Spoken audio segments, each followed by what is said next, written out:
मेरे साथ गुलाम रसूल दहलवी साहब भी इस चर्चा में बने हुए हैं। आपके पास आना चाहूंगी मैं गुलाम रसूल दहलवी साहब, रमजान में 5 वक्त की नमाज के साथ तरावी की नमाज का क्या मकसद और फजीलत है, चाहूंगी कि आप इस पर रोशनी डालें। अस्सलामु अलैकुम व रहमतुल्लाहि व बरकातुहू नहमदुहु व नुसल्ली अला रसूलिहिल करीम। आज का मौजू इंतहाई अहम है कि रमजानुल मुबारक के मुक़द्दस महीने में दुआ और नमाज, इन दोनों की आप देखिए, हम मोमिनीन के बीच में एक ताल्लुक, एक रूहानी दीनी एतकादी ताल्लुक पैदा होता है और उसका मुजाहरा बिलखुसूस रमजानुल मुबारक में हम तरावीह में देखते हैं, क्योंकि तरावीह में लंबी मुद्दत तक, लंबे अरसे तक हम नमाज पढ़ते हैं, एक ही सफ में खड़े हो गए महमूद व अयाज, ना कोई बंदा रहा ना कोई बंदा नवाज, सारी तफावतें मिटा करके, सारे फर्क, सारे इम्तियाज मिटा के, जात पात का फर्क मिटा करके, कई बार ऐसा होता है पड़ोसियों में जो अनबन होती है वो भी खत्म हो जाती है नमाज में, जब सफ में एक ही शाना बशाना खड़े होते हैं। तो सलात सिला से निकला है, जोड़ने को कहा गया है, और सलात के एक माने दरूद भी हैं। आप देखिए, अल्लाह इरशाद फरमाता है, इन्नल्लाह व मलाइकतहु युसल्लूना, अल्लाह और उसके फरिश्ते सलात भेजते हैं, दरूद भेजते हैं अपने नबी पर।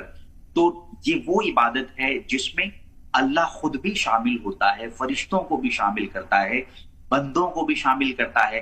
तो यहाँ देखिए कितना बड़ा सिला पाया जाता है, बंदा, फरिश्ते और अल्लाह, ये सब मिल गए इस इबादत में जिसको हम सलात कहते हैं।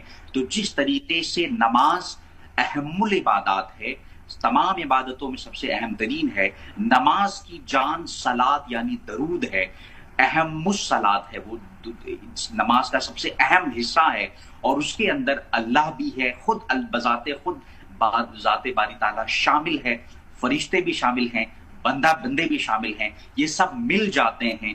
इन सब के बीच में जो ताल्लुक पैदा होता है अल्लाह का बंदे से, फरिश्तों से, इसको नमाज कहते हैं। और उसके अमली मुजाहरे का नाम जो है तरावीह कह लीजिए। तरावीह में इसको रमजानुल मुबारक के पूरे महीने में अमली तौर पे उसको का मुजाहरा किया जाता है।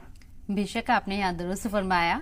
मेरा अगला सवाल गुलाम रसूल दहलवी साहब आपसे है, रमजान के महीने में दुआ की कबूलियत के कौन कौन से खास औकात बताए गए हैं?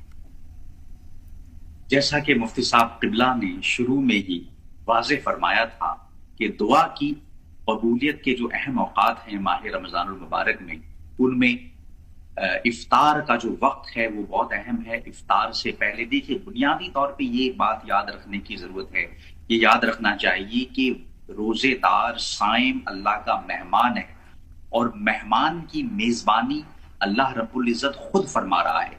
तो मेजबान और मेहमान की मुलाकात कब होती है? उस वक्त जब दस्तरखान भिजता है।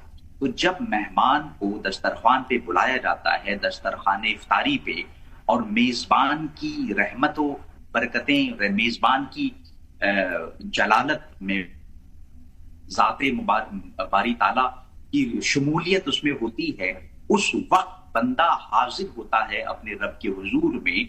तो ठीक इफ्तार से पहले और ठीक इफ्तार के बाद, ये बहुत अहम मौका है। दूसरी बात, जब हम रोजे का इरादा करते हैं, सहरी का जो वक्त है, पूरा सुहूर जो है वो बरकतों से भरा है। हुजूर ने इरशाद फरमाया, तसहरु फइन्न फिस्सहूरी बारका, सहरी करो क्योंकि सहरी के अंदर बरकतें ही बरकतें हैं। वो यही बरकतों में, उन्हीं बरकतों में दुआ की कबूलियत भी शामिल है कि सहरी में जब हम दुआ करते हैं, सहरी से पहले और सहरी के बाद, और जब हम रोजे का इरादा और नियत करते हैं, तो वहीं से दुआ की कबूलियत शुरू हो जाती है।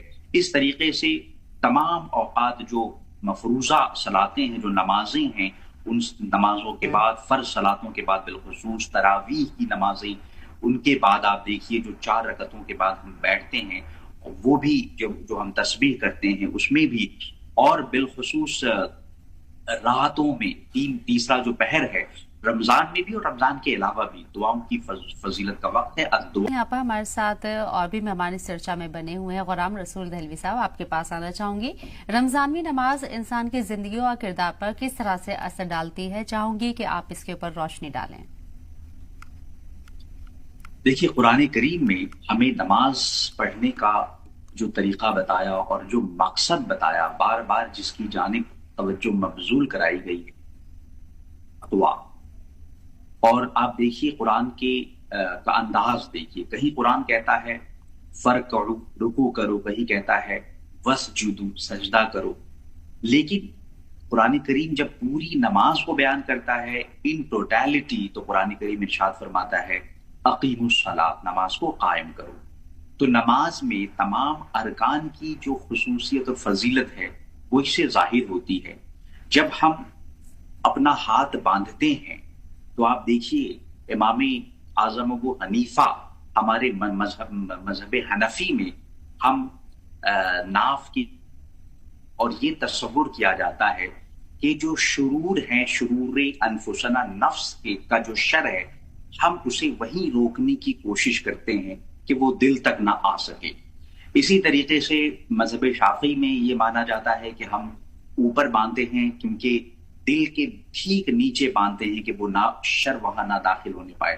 مقصد میں ہاتھ باندھنے کا کہ ہم شر کو سمبولکلی کنٹرول کرنے کی کوشش کرتے ہیں. اسی طریقے سے رکوع اور سجود میں جب ہم جھکتے ہیں تو آپ دیکھیے پوری طرح سے گریہ وزاری اللہ کی بارگاہ میں، حضور حق میں مکمل طور پہ اپنی بندگی کا اظہار کرتے ہیں کہ ہماری اے رب تیری بارگاہ میں.